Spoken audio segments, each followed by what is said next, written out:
Hey everybody, welcome to the Kicking It with Key podcast. I am your host Key, where we sit in a dope environment and we talk to dope people about how dope they are.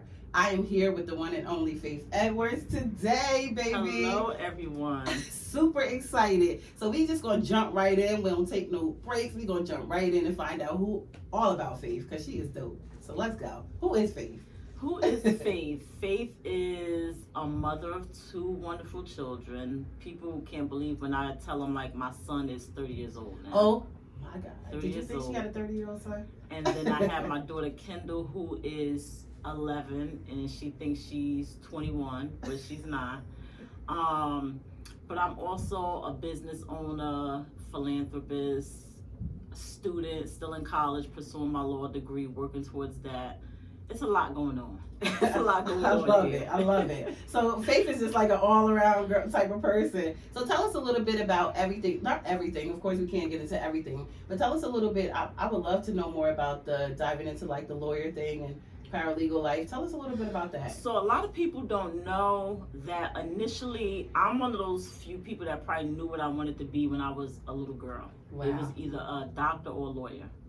So I had started out my medical field, and that was cool and all until I got on the floor and had to do a clinical where I had to like change. I think it was like a wound thing. Child, I passed out. I said, okay, so this part ain't for me. And then what happened was, like, the week after, I had to do an administrative part of the medical field. Okay. Clinical. Okay. And I loved it. So I was Wow. like, okay, this is where I belong. Dressing up, you know what I'm saying? My little office typing. And it's so funny because I had to do, like, some community service. And I ended up doing it at the high school with Miss Martin. Wow. And so Mr. Coven had approved it. And I never forget, I went there my first day. You know, we're in school. So I'm in my school clothes. And Ms. Martin was like, baby, I know you're in school, but if you come into work in the office, you're going to have to dress a certain way. Dress the part, baby. Dress the part. She taught me early. Like, she planted that first seed, like, professionalism. So she was like, just, you know, pack up, get some black trousers, a little top, put it in your book bag. When you come here, before you come here, change your clothes and then come into the office. Gotcha. And so she kind of like put me in it, and then she was like, you're almost like a natural at this. Like, I picked up at it really quick. Wow. But when it came to college, I didn't think, you know, I had my son super early. So I didn't want to, you know, college wasn't like it is now. You didn't have the community route and things like that. Okay. And I didn't want to leave my son with my mom for all those years for law school. Okay. You know, to complete everything and then come back. So I was like, I never spoke to anyone about it because I didn't think I would ever be able to do it. Okay. So I was just something like in the back of my mind, like, dang, that's what I really wanted to do. And somehow I got into accounting. I ended up taking accounting classes. I was really good at that. So I did accounting for some years. Numbers, baby. And then what happened was my mom one summer was like, she had all the grandkids and she had put us in a group chat and was like, hey, y'all want me to keep the kids for the rest of the summer? So we like, what you talking about? Don't you gotta go back to work? She said, well, I'm retired. Baby, before I even responded, I called Brookdale, like, I'm going to school for what I always wanted to do. And that's how I got into paralegal, and that started my journey. Wow, that is so dope. Like, now mom called, like, I could watch the kids, and you get it, and that goes, you had the support. Then I knew she would, my daughter would be good because she was still kind of young. So I knew her brother was old enough at that point. He sometimes, when I would have to be at work late or get stuck in traffic, would go pick her up from school. And he was able to bring her to his job. That's dope. So she thought she was running them at Champs. Shout out to Champs. Carl and all of them, they was taking care of my baby until I came and got her. But I knew between my son and my mom, my daughter was good. So I'm like, I'm going back for what I always, now's my chance to go for what I always wanted to do. That is so dope. Yeah. That is so dope. So are you doing that now, like with your life, as far as what are you doing now as far as career wise? So I took a break. I graduated paralegal. Okay. 3.9 GPA. Hello. I didn't go to college. I wish I did, because I just want the little horror stories. Not necessarily like sex, but I hear all these stories about college. So I would love that, but go you. I love it. I love it. So it was hard because my son, 2 weeks after I started school back, my son had to have brain surgery. Oh, wow. So I was dealing with that for majority of the time that I was in school. Okay. And then, one of my areas that I struggled at was math, like pre-algebra. And algebra, and my son's like a math whiz, so he was the one helping me, and I'm like, what am I gonna do? My son's about to have surgery, like, wow. And I never forget, he told me, he was like, Mom, just write down everything the teacher puts on the board. Okay. He said, and we'll figure it out later. I love that. He said, I love that. Write down everything. And he said, and we'll figure it out later. And I passed, like, it worked. My son was still able to help me and everything, but it was challenging, like. But I think what kept me going during that time was the fact that I still knew I had Kendall to take care of, and then I had my classes. Okay. So literally for months, it was go to class, go to the hospital, Robert Wood Johnson, go get my baby, go home, do homework, repeat, and do it again. Wow. I was doing that for a while. Wow. So that was your cycle. Just keep going. Yeah. I'm glad that you were able to keep it going, because sometimes we get a stumbling block, especially with our kids, and it's hard to keep pushing forward. Yeah. Especially with something like, I feel like going to college and stuff like that is not, I don't want to say hobby, but it's not like your job. So it's for, you'd be like, okay, I could put this off on the back burner, versus your job, you can't. Yeah. That's your money. Yeah. So I love that you were able to keep going. So it definitely worked itself out. And then I had, talks with Nicole. Nicole Pace is huge. Yes, I'm getting her on the podcast. So she would be like, Faith, just keep going. Just keep going. Mm-hmm. I know you got a lot going on, but just keep going. Gotcha. She would be pushing me. She would. Got you. So that's good. You feel like that helped you, having that support to keep pushing you helped you ultimately? Absolutely. I think I probably needed to have all of that going on, because otherwise, with my son in the hospital and the type of brain surgery and everything that he had to go through to recover, I probably would have broke. Yeah. So you have if I didn't have something to like offset that. That is so dope. We going to cheers to that, because her being able to go through that traumatic experience with her child and keep pushing on, that is dope. I want to congratulate you on that. Although it's not even recently, I want to let's cheers to that, because that is dope. Okay, I love that. So I'm glad that you were able to conquer that part. What would you give people on tips? Like, say there are tips on how parents can guide their kids to not go through. It doesn't seem like you went through a lot to get to, because you knew early on what career you wanted to do. Mm-hmm. But what would you tell? So someone has a child that they don't know exactly which way they want to go. How would you guide them in that? What I do with my daughter, especially, because it was a lot that me and my son, we kind of grew up together. Okay. I had him at 13. Okay. So we grew up together. Okay. But with my daughter, like certain things that she take an interest in, I'm always pushing her to see, because you never know how far your child will go with that. Got you. I'm always, if she say, like my daughter, I found out my daughter is like very artistic. Like, okay. She could look at something and draw it almost identical.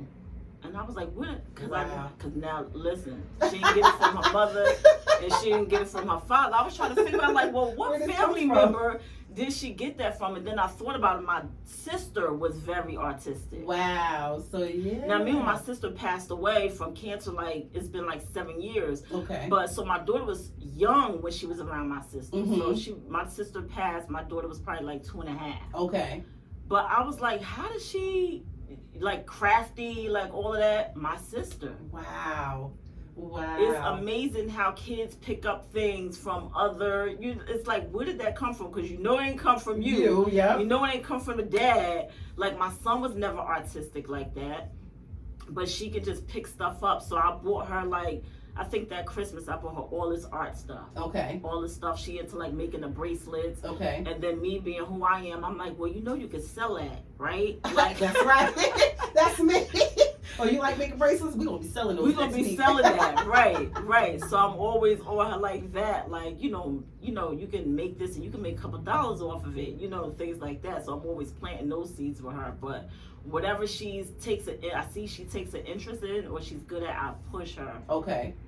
Because you never know where your child will go with it. So you allow her to jump into different things. I know with my son, he does, like, he's always back and forth with something. This week basketball, next week football, this week he want to sell this, he want to do it. And I allow him to do that to figure out where he wants to be. Yeah. So you allow her to do that as well? Absolutely. Because I feel like for majority of us, the way we came up, we didn't have those options. Oh, absolutely not. You If know, you started something, you finished it. Right, but not just that. I feel like we were taught to kind of like survive. So it wasn't like, True. listen, we ain't got time for that. True. We got to get these bills paid, Yes. and you know, like our parents were always in hustle and grind mode. That's true. That's true. So you know, luckily from us learning things that we didn't like of how we grew up, it allowed us to like instill in our kids. You know what I'm saying? I like, love that. and go about things a different way. So yeah, but now my daughter think I'm rich. I feel like that is the way we are now. We try to be nice to them. Right. But they think we got money and we don't. Where's this money at? My daughter told me, well, I know you got your bonuses, sis. First of all, you said the key word, my bonus. I went to work every day. I got went to that work car. every day. Like, what do you think this But these is? kids are good. How do you teach her? I know you do a lot with finance and like personal financing and stuff like that. Do you teach money in your home? Like, Absolutely. So how I got into that was I did case management for years. Okay. And I was working for an organization, amazing organization, but it was like certain things that I'm like, okay, we're not giving them the full scope of what they need. Like, you kind of just surface level. Got you. And so I had decided at that time, I think I was like maybe 30, 31. I was like, you know, I want to buy a house. Mm-hmm. And then I realized, wait a minute, Faith, your credit. Where's your credit at? Can we talk about that? So when I looked into that, I'm like, Dad, I don't even know who to ask. Mm-hmm. I knew I couldn't ask my mom because I knew she didn't know anything about credit. Like, that's just not something we were talked about at the dinner table. Got you. So I legit had to teach myself. Wow. I bought every book. I saw how much I needed to pay off. I think it was like maybe between $5,000-7,000. Okay. I put myself on a budget. I bought all these different books and was looking up stuff to like how to fix my credit. Wow. And it was pretty much trial and error. But what made me do that initially, before I did that, I had paid someone. For all those that like quick fixes, this for y'all. Please listen. I paid someone. I had found someone, and this girl that was my friend. Yeah, I know someone. You pay $1,500, and I paid that lady $1,500. She ain't do nothing. Oh my God. And I Don't pay these people. I didn't know where to find her at, y'all, because I was mad. I would have went for $1,500 of my hard-earned money. Yes. And I was just like, I never want anyone to go through that again. So I was like, I'm going to learn this for myself so I can teach others. And I think that most people make it a big deal than what it really actually is. It seems overwhelming when you're looking at it. Like, you're like, where do I even start? Mm-hmm. I get that. But it's not really, I promise you, what I had to pay off because I had put myself on such a budget. I gave myself a year to do it. I did it in like 6-7 months. Wow. I did That's it in like dope. 6-7 months. That's dope because it's really hard. People don't understand. I feel like the home buying process is not hard. I've been a homeowner for 7 years. Mm-hmm. The process was not hard, but it was where you got to get your shit together. That's you get what I'm saying? Like, so together. it's like you have to. This is where you grow up. Right. You know what I mean? Like, you Right. really got to grow up. They want to know things. They want to know Right. about you. So I thought, what would you tell somebody? What's some great advice you can give somebody? Somebody that did it by themselves. What would you feel like? So someone that don't know where to start, I always say self-lender is a great tool. Okay. They don't run your credit. It's like you're paying into yourself, but they report to all 3 credit bureaus. Okay. So you could start that way. You may start out like $300. You got to save $300, but it's you paying yourself to save the $300. Got you. That's how that works. And they report to all 3 credit bureaus. You do that. That's a good way to start for people that are scared, for people to let people run your credit. Also, a vast majority of people, they own or financing cars. Yep. People don't know the credit system is really not as smart as we give it credit for. Mm-hmm. So for anyone that is financing a vehicle, here's a good tip to like catapult your credit real quick. Split your car note. And what I mean by that is if you have, say you have a $400 car note. Okay. It's due on the 20th of the month. So pay $200 the beginning of the month and then pay the other $200 on the 20th or before. The credit system will think you made 2 payments of $400 when you only get split one. And that's ultimately boosting your credit It score, will right? boost your credit so fast. Wow. It will boost your credit so fast. Okay, Faith, come through with the A lot of financial people don't know that. information. A lot of people don't know that. Like, all you have to do is split your car note. That is so dope. Can we y'all make sure y'all make note of that. Write that down. I'm gonna give you 2 minutes to go get a pen and paper. Yes, Write that please down. Write that down. Split your car payment. Is it just like car payment? Would it be any other thing? Like what other bills report to? Like Well, anything there's major? other, I know Experian and Equifax have things where if you put your like rent and stuff on there, that'll boost your credit. Okay. Me personally, I haven't done that Okay. before. I tell people what I know I've done the work on. And Got works. you. So she giving you advice that she's Self-lender, used. I use Self-lender.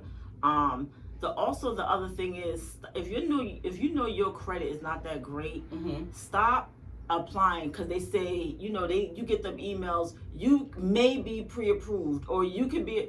It's a trick.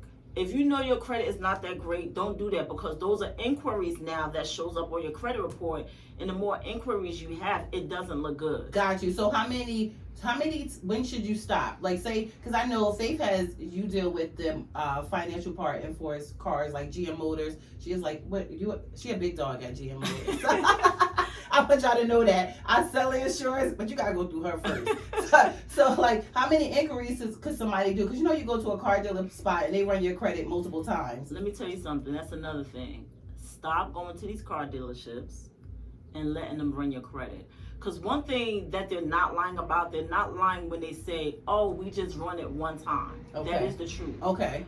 But the thing is that one hit, if they have 24 banks, it goes through all 24 banks. Wow. That one time when they run So it's it. like 24 inquiries at one time, right? And it drops your score. So people be shocked when they like go looking for cars, and some people go car dealership to car dealership trying to see who can approve them, and they're doing that same thing. Wow. And it drops your credit score like 40, 50 points depending on how many banks. It's like, it's a couple of points, yeah, but when you're running it through 20 something plus banks, that's a lot that your credit take a major hit, and then you gotta wait a year for those inquiries to come off. Got you. Stop doing that. I always tell people, if you get a paycheck, that means and you do direct deposit, there's a bank that you get your direct deposit from. Okay. Go to your bank directly and get them to finance you for one, it gives you better leverage when you're going looking for a car. Because of the history? Yes. Okay.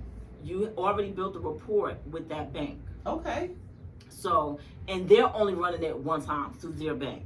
You get what I'm saying? Versus going to the car dealership and they run it through all 24 different times. Right. I feel like that's great advice because people, I know in the insurance business, the summertime is our busy season. Everybody's getting out of college and things like that. They're buying cars. So I feel like it's very important to put this out there and let people know that when you go in to buy a car, don't let them run all those inquiries on you. Go to your bank because not many people know that. If you know you have good credit, even if you don't have great credit, at least if you go to your bank, you're going to know what your credit is. Okay. And that one bank, they're the only ones running your credit. Okay.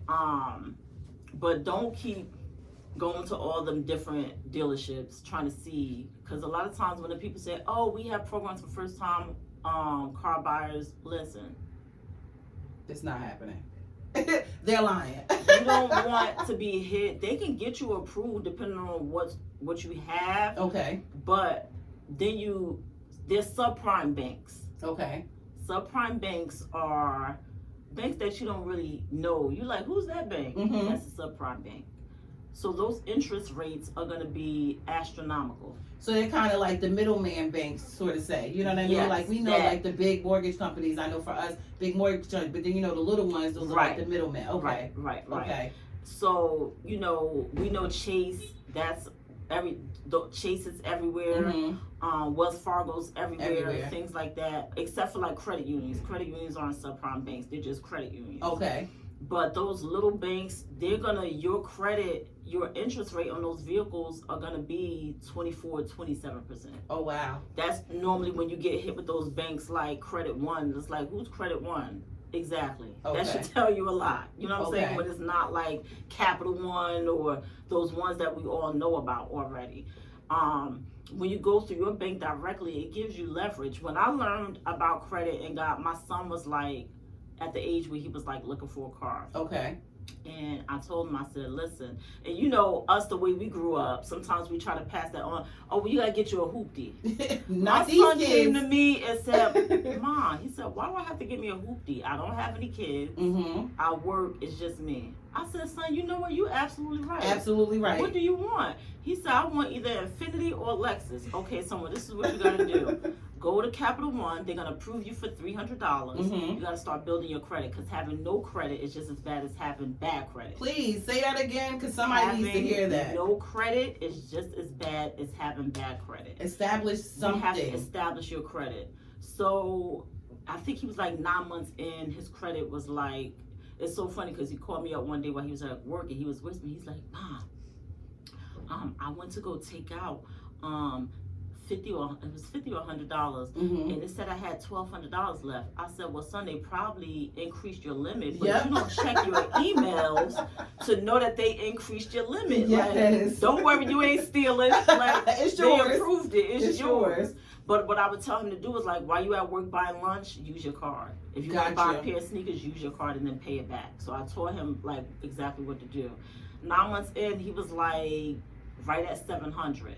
So I took him to my credit union, which is First Atlantic. Okay. And she was like, they were going to give him the loan, but what it was, they wanted him to have established credit for 12 months. Got you. So not the So that's the 6 or 9 only you already had. reason that she was like, bring him back when it's been 12 months. Okay. We'll definitely give it to him. At that point, by the time I took him to her, he was like 730 something. Mm. So I took him where I bought my Lexus from. I went there. One thing I always knew is listen, negotiate. I'm not paying full price for nothing. I believe in negotiation. I negotiate believe a in lot. sell. My husband hates that, but in insurance, you in GM and me with insurance, I'm negotiating. When I go to a car lot, I'm not paying full price. I don't care if I have the money. money.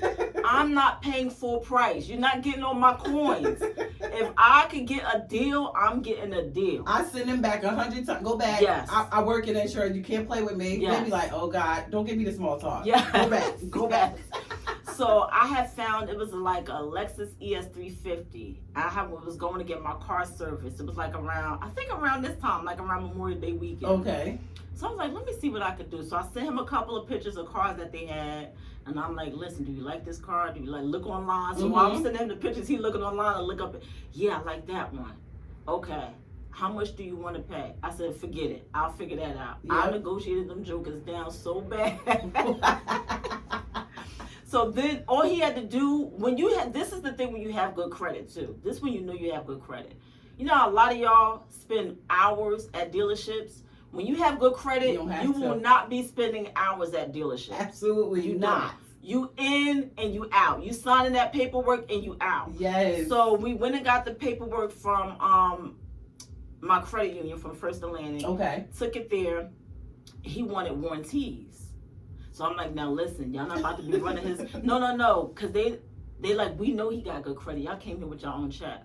We just gonna run it through Lexus Financial to get him approved for hire so he could get the warranties. Okay. Did that. Yeah. First of all, he put down less money. Like when he went to my bank, he was gonna put down, I think it was like $1,000. He said he would put down $1,000 or whatever.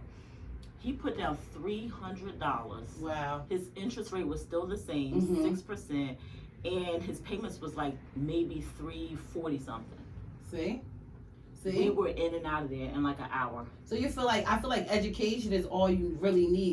Education is all you need. But it takes discipline too, because let's be clear.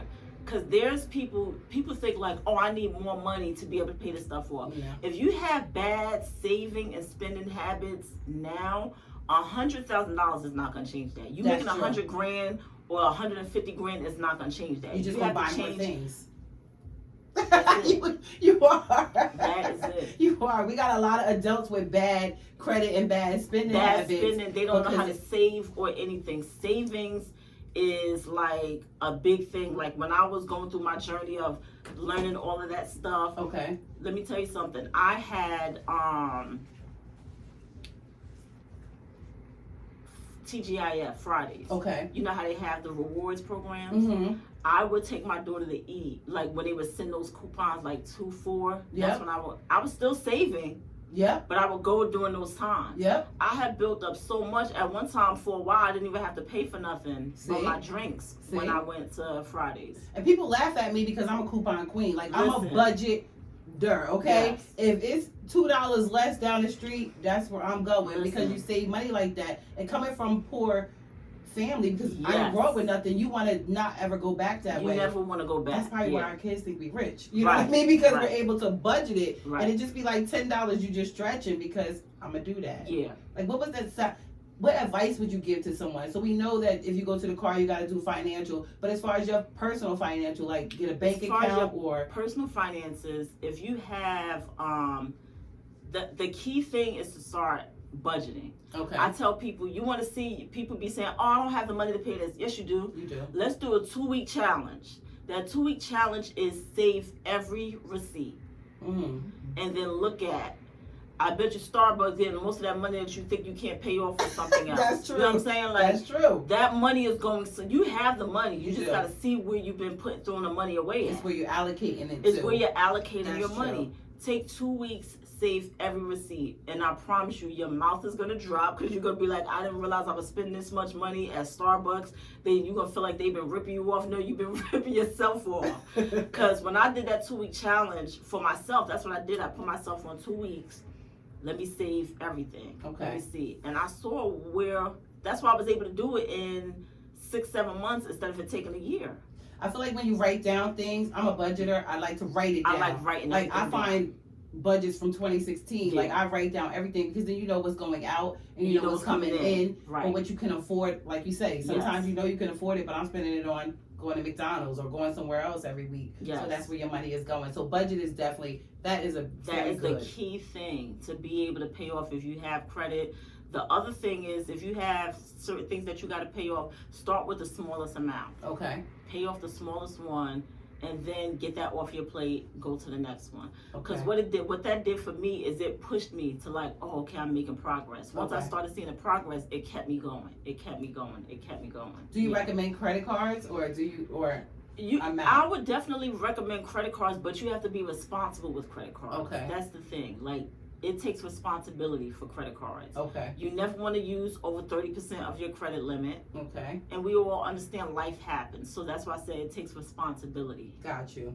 It takes responsibility. How many do you recommend someone to have? Now, if you got 10 credit cards, I need y'all to go get help, because I spoke to a lot of people, and I'm like, well, how many credit cards do you have? There's certain credit cards that make sense. Let me tell you which ones make sense. Okay. If you have a Walmart credit card, that makes sense. You know why? Walmart. You know why it makes sense? Because you can get anything from Walmart. That's true. Why do I need a Sephora, a Target? Even though Target you can get everything, so that makes sense. But when you have all these independent, just because they're offering, say you approve, like every time I go to Sephora or what's the other, Ulta, you know, you have, no, sis, I don't need that. I don't need it. I do not need, I had to tell Victoria's Secret, every time I would pay off my card with Victoria's Secret, they would up my limit. And at first I thought I was bugging. Like, am I bugging? Or they keep upping my limit every time I pay off my card. They will have me at like $3,000. I called them people, I said, ma'am, why do I need $3,000 from Victoria's Secret? For panties and fragrances and stuff. The only time y'all see me is when there's a sale, okay? Or I'll buy a little lip gloss, because one thing about for Victoria's Secret card holders, if you don't use your card, it could mess up your credit. Really? With Victoria's Secret. Oh, wow. It could mess up your credit. So what I'll do is I'll go buy a lip gloss. Okay. Something as simple as that, just to like keep it active. Oh, wow. But with Victoria's Secret, if you don't use their card, like say go 2 months, it'll drop your credit score a little bit. So that's so don't get no Victoria's Secret card unless you plan on going there. I told that lady, I said, I don't need no more than like $500-$600. She was like, are you sure? Ma'am, if I want to increase, I will call y'all. Stop increasing my... Leave me at 5. And they like in sacks. Like, what? You know what I'm saying? Like, yes. What do I need $3,000 worth of Victoria's Secret credit for? Leave me alone. Leave me alone, I love ma'am. y'all, but leave me alone. So get you a major card that can go that you can use anywhere. Throughout everything. Those cards make sense. Or if you're a homeowner, you have like Lowe's. Those Depot. Definitely make sense. But to just having all these different department stores that like you can't buy everything from, I feel like 5 is like safe. You know what I'm saying? Like, I feel like 5 is safe. Okay. If you got 10, I feel like you being irresponsible. If you got anything over 5, I feel like you being irresponsible. Get rid of them now. Okay? Get rid of them now. Especially if you want to buy a house, because all of this is going to come back to haunt you. Okay. Absolutely, it plays a factor when you're going to buy a house. I love that. So before, because Faith, I told y'all she was the bomb, right? So let's see. Could we do a playlist, because we talked a lot and we did the technical stuff. Absolutely. So we want to know Faith's playlist, okay? Don't judge me, y'all. So we want to know if Faith is in thug mode. Okay, we're gonna start straight right there. Thug mode. What music do you listen to? I listen to Rick Ross. Okay, Ricky Rose. Jay-Z, of course. That's my husband. My second husband. I love Jadakiss. I love Fab. Like, those are like, when I'm thugging it out, that's where I go. That's your go-to. That's Okay. Yeah. How about we in girly mode? Because I feel like I call her a diva because I feel like she is such a diva. In girly mode, of course, Beyonce. Of course. I love like music like Heather Headley. Oh, I love Heather. I started listening to a lot more SZA lately. Yeah. SZA's good. Yeah. I'm liking SZA. But I love like neo soul music for Okay. that type of vibe. Like if I'm home cleaning and stuff like that, it's more like it depends on the mood that I'm in. Okay. If I'm in thug mood, then it's my Rick Ross. Okay. It's the Jadakiss. Okay. Maybe a little Dipset through. Some people be shocked when they listen to my playlist. Like, I didn't think you listen. Don't judge me. Yes. Okay, there's different facets of faith. Okay? Yes, I love that. I love that. So cleaning mode, what would you be listening to? Cleaning mode, it could be Usher. Okay. It could be Dipset. Okay. It could be, of course, it's always gonna be Rick Ross. People like that in there. Like it's a little mixture. For cleaning. Okay. Yeah. How about getting your mind mentally right? Because I feel like I see you as a person that prepares themselves for the day. Like, what would you do to prepare yourself mentally, like with a playlist or motivational? So if I'm trying to get my mind right, I may put on I like podcasts too. Okay. I do on podcasts Okay. or like in YouTube, things like that. Okay. So I may put on I love Bishop T.D. Jakes. Bishop T.D. Jakes I like can T.D. do Jakes too. no wrong. Things that I feel like are gonna put me in the mode and make me happy. Okay. Like I don't watch your podcast a couple of times, because I know she gonna make me laugh. If I need to laugh, I'm putting on Kicking It on the Porch with Key. Okay. We crazy. I appreciate that. I love Marriage and Finance, which is Egypt Sherrod and her husband. Ooh, I love like the Black Love. They had their show Series thing. and now they have their podcast. Oh, I gotta look into that. I love that. Yeah. Okay. Stuff like that. Okay. Yeah. I like that. So we get a little variety of things like that. I like that. Okay. So before we go, I want you to talk to somebody, give somebody some advice. I know you were a teen mom, and I feel like you did. So you have run a good road. You know what I mean? From coming from there, and your road has been successful, and you've done this on your own and with support as well. Talk to somebody who may be going through that and want to try to get to where you are. They might want to do legal things. I say to anyone, I was supposed to be deemed a statistic. Getting pregnant at 12, having my son at 13, I was deemed a statistic, and I never was. That part right there. God is good. Never was. God is good. You have to pay attention to your environment too, though. That plays a big part also. But if there's things that you want to do, don't feel like it's unattainable. Whatever you want is attainable. Like, I knew I wanted to be a lawyer. I didn't know when it was going to happen. I felt like it was going to happen, and it happened for me later on in life. But guess what? It still happened. Check mark. You know what I'm saying? So, just be mindful of that. Never let go of your dreams or let people talk down to you about what you want to do or put doubt in you.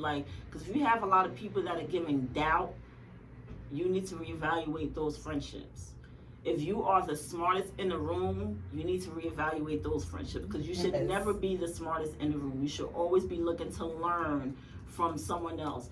Always be in student mode. I was always in student mode. There's times I've learned a lot from my kids. It's still now, my daughter says stuff and I'm like, say that again? Yes. Like an aha moment. Yes. Like, these kids be really dropping some jewels. Don't think you're above learning from someone younger than you either. I love that. Never stop learning. Never stop learning. Always be willing to be the freshman in the room. Yes. I love that. I love That's that. it. I feel like I learned something. Like I knew that, but I feel like I learned something. This was such a great conversation. I do appreciate you for coming by the porch and giving us some personal advice. I think we good now. We can go car shopping. Listen. We know what to look for. We know how dope you are. I thank you. I feel like you're one of the dopest people I know. I appreciate So I always want you to know that and give you your flowers while you can still smell them. So thank you so much for coming by the Porch Podcast. Thank you for having We me. gotta have some financial stuff later on too. Y'all invite me back. I'll be back. We Okay? bring a face back, okay? Thank you guys for tuning into the Porch Podcast. It has been a great day. Can't wait to see who's gonna be on the porch next. Yes.